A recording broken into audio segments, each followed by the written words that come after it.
क्या आपको अभी से गर्मी का एहसास होने लगा है? आप अकेले नहीं हैं। देश के कई हिस्सों में भीषण गर्मी पड़ रही है। भारतीय मौसम विज्ञान विभाग ने दिल्ली, कर्नाटक, गोवा और झारखंड के लिए लू की चेतावनी जारी की है। 15 मार्च को ओडिशा के बौद्ध में 43.6 डिग्री सेल्सियस तापमान दर्ज किया गया और ये देश का सबसे गर्म स्थान बन गया। इसके बाद ओडिशा का ही झारसुगुड़ा और बोलनगीर का स्थान रहा।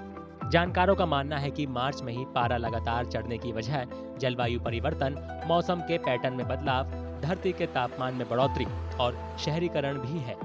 इस साल फरवरी का महीना 124 सालों में सबसे गर्म रहा है। वहीं देश में भीषण गर्मी के सीजन की शुरुआत से पहले ही मार्च के महीने में गर्मी लगातार बढ़ रही है। There are a number of factors which are behind this sudden spurt in the heat, in the heat and the occurrence of the heat wave.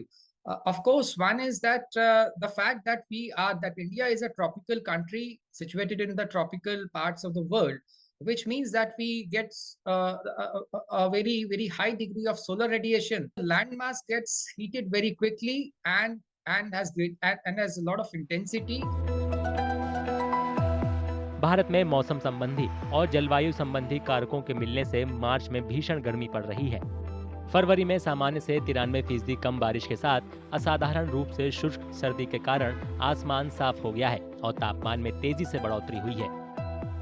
कमजोर पड़ते लानीना और तटस्थ हिंद महासागरीय द्विध्रुव ने मौसम के पैटर्न को और ज्यादा बाधित कर दिया है, जिससे पूरे देश में सामान्य से अधिक गर्मी पड़ रही है। तटीय इलाकों में उच्च आर्द्रता शरीर की शीतलन प्रक्रिया में बाधा पैदा करके असर को तेज कर देती है, जिससे स्वास्थ्य जोखिम और मृत्यु दर बढ़ जाती है। Oceans absorb greater heat, and when oceans absorb greater heat, there is greater evaporation. There is a lot of energy is absorbed, and which results in, of course, these cyclones and these extra coastal phenomena. And whenever there is these kind of cyclones, there is greater atmospheric this moisture in the atmosphere. Of course, greater release of energy, which also causes like lot of warming and other incidents to experience in the areas which are near. Delhi सहित 9 भारतीय शहरों में heat wave की तैयारियों पर किए गए अध्ययन में पाया गया है कि दीर्घकालिक उपायों का अभाव है और उनका लक्ष्य निर्धारण भी ठीक से नहीं किया गया है।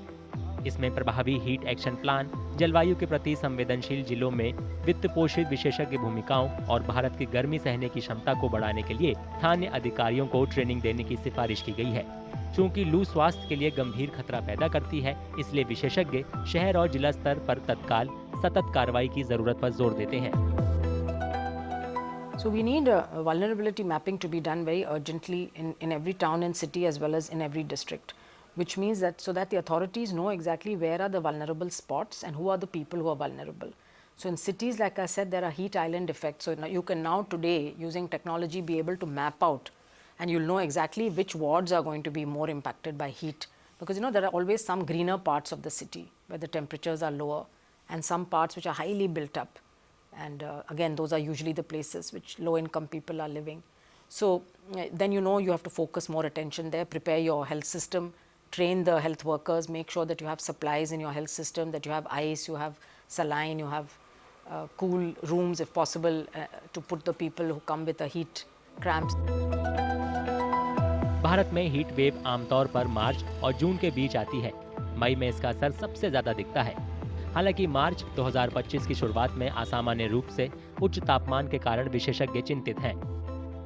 भारतीय मौसम विज्ञान विभाग ने पूरे मार्च महीने में औसत से ज्यादा तापमान रहने का अनुमान लगाया है। इससे सर्दियों में बोई जाने वाली गेहूं, चना और रेपसीड जैसी फसलों पर खराब असर पड़ सकता है।